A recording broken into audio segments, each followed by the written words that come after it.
Welcome to another edition of For All Seasons. I'm Todd Murray, along with former WVU quarterback Fred Wyant. And Fred, the Mountaineers coming off a tough 31-30 loss against TCU Saturday in Milan Pushkar Stadium. The Horned Frogs drove down for a game-winning field goal that their kicker nailed from 37 yards out with no time left. And WVU's been on the other side of that, winning a couple of games by that route. And I have to think, losing it is extremely difficult for the players. How do you get over a loss like that as a player?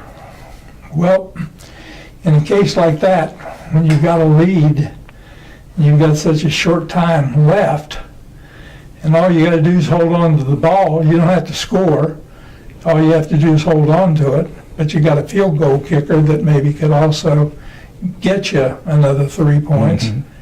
I'd say it's going to be on their minds for for quite a while. And it was, in my opinion, it just wasn't necessary that it happened that way. They had the players out there on the field that were trying to wait for, let's get us, what's the play going to be? They're going to call the plays. That's already a given. They're going to call the plays.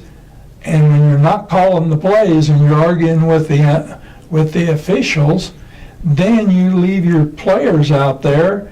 So Trickett has absolutely nothing that he can say out there other than stand out there and just say, okay, let's go, let's really have a go, let's get this play. That doesn't cut it when you get down to that into that game. He knows the play that he wants to call. And when he doesn't get a chance to talk to you, if you're going to be the key person in that play that he has in mind, and then all of a sudden we're running out to the huddle because time's run down because we've allowed it to run down, and the official's not paying any attention to that. I mean, they've gotten 900 people out there officiating that game, so that they don't need to have that. And an argument, I haven't seen many that they've won. And because of that, now you have Trickett, who knows what he needs to have to win the game, and he can't get the main guy to pay any attention to him. Right. I know we hear a lot about Woody Hayes and the old 3 yards in a cloud of dust, but 3 yards on 4 carries gets you a first down. That's right. Every time. And I know you had some questions about where they were lining up the running backs. Well, I know they have their system, so they're not going to change their system because of anything we're talking about here. But when you need a yard or 2 yards, and you place your backs anywhere from 7 to 12 yards deep, and they've got to run that far against a good line, and your line's got to be able to hold them or screen them and not and wait and have plenty of time for them to come clear to the line of scrimmage and then get their 2 to 3 yards. It makes it pretty daggone difficult on the running back and the quarterback if he hadn't had a chance to even talk about, even if he had the time to talk about it, in my opinion.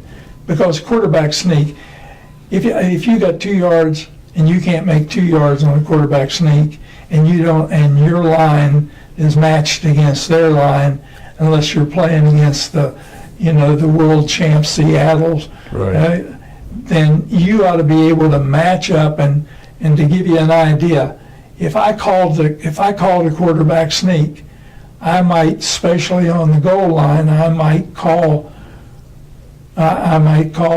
fake right, quarterback sneak left. So all I did was, because we were up close and I was under the center, I'd take one step over like that. The defense would come over. They had to come over. Right.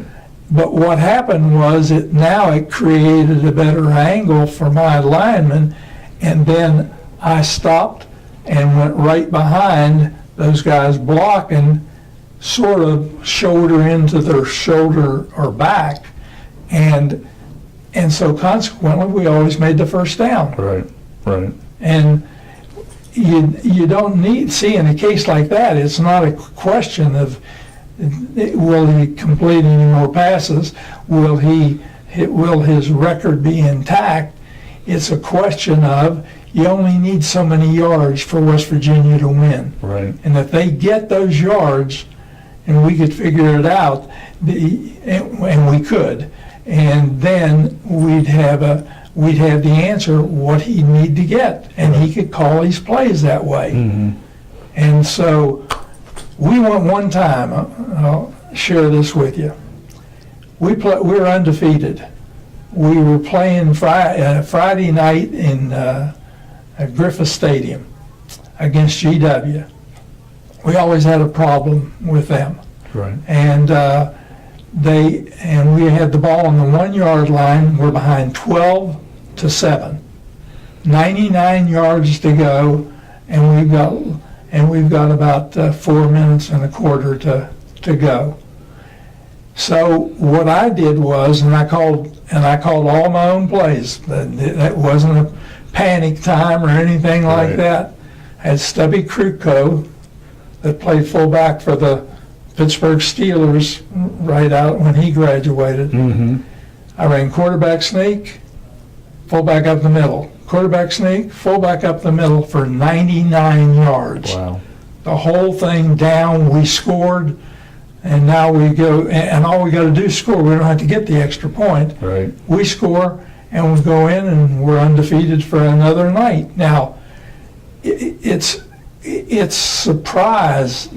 They know what you're going to do out there, Mm-hmm. but you can't use those big plays there when you need to get that first down, Right. and that's all you need. Why would you even want to try to do that? Right. So it's sad, and those players aren't dumb.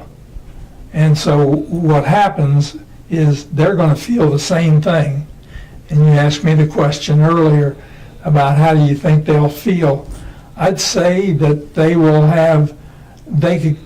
could go down there and just really mop up on Texas. But will they forget about that? Nah, that's something, and that's the type of thing that now creates a space in there among players and coaches and things like that, because Trickett knows what Holgerson is supposed to be preparing to do for him. Right. And when he doesn't get it, the least is he'd have to be lucky to get it. But he wasn't. There was a guy out of place. They didn't make it, and then they fumble the ball. They have to do things that they shouldn't have to do. Right. Yeah, it's on to Texas this week. Another tough Big 12 game, a critical game for both teams. So we'll see how that plays out. Fred, appreciate your time once Okay, again, Tom, and thank you. And we will be back with another edition of All Seasons the week of the Kansas State game. So we hope you will tune in then, and thank you for watching.